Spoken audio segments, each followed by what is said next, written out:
Scott মারা যাওয়ার 20 minute হয়ে গিয়েছিল, কিন্তু ঠিক তখনই এমনটা হয়।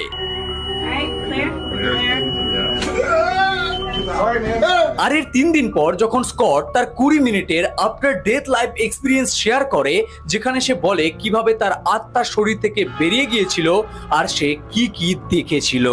দেখো, স্কট একটি পডকাস্টে তার ডেথ লাইফ এক্সপিরিয়েন্স শেয়ার করে বলে যখনই তার মৃত্যু হয় তখন তার আত্মা শরীর থেকে বেরিয়ে হাওয়ার মধ্যে ফ্লো করতে শুরু করে। এরপর ওই মুহূর্তে স্কটের এমন মনে হচ্ছিল যেন তার আশেপাশে আরো কেউ রয়েছে, কিন্তু সে তাকে দেখতে পারছে না।